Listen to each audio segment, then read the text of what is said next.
मैं एक और खबर आपको बताती हूँ जो कि चीन और जापान की अदावत से जुड़ी हुई है।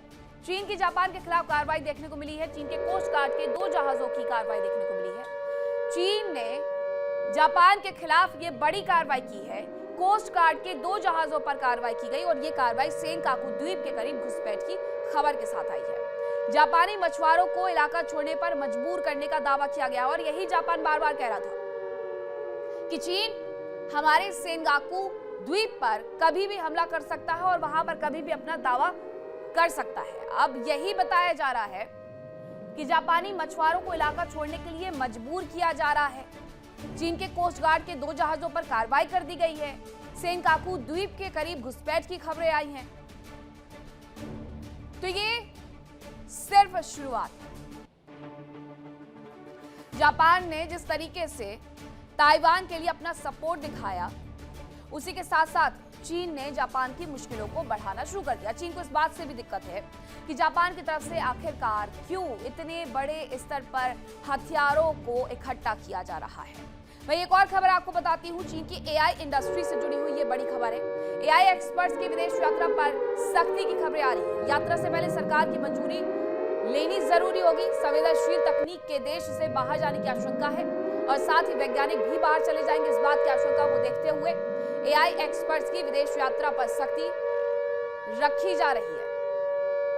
चीन जापान को एक तरफ घेरने की तैयारी कर रहा है तो दूसरी तरफ अपने ही वैज्ञानिकों को उसने घर में कैद कर लिया है। वो नहीं चाहता है कि कोई भी वैज्ञानिक किसी और देश की यात्रा पर जाए, क्योंकि चीन को इस बात का डर सता रहा है कि उनकी जो जरूरी इंफॉर्मेशन है वो बाहर जा सकती है और जो जरूरी टैलेंट है वो भी बाहर जा सकता है।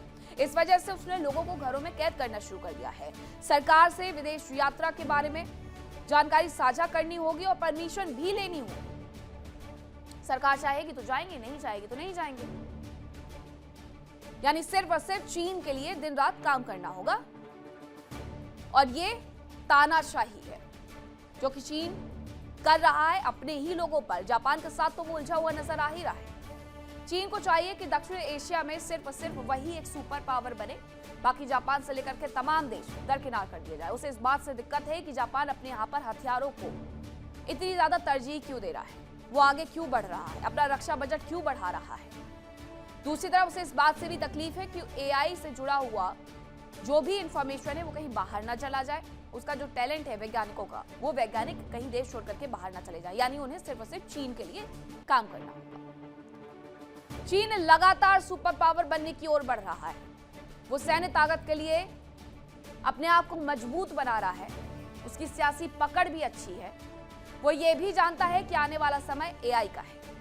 यानी एआई पावर जितनी मजबूत होगी, देश उतना ही मजबूत होगा।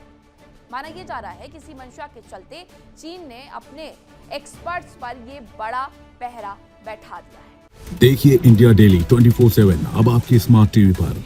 इंडिया डेली मौजूद है सभी डिजिटल प्लेटफॉर्म पर लाइव और लगातार। इंडिया डेली 24/7 हर दिन राष्ट्र को समर्पित।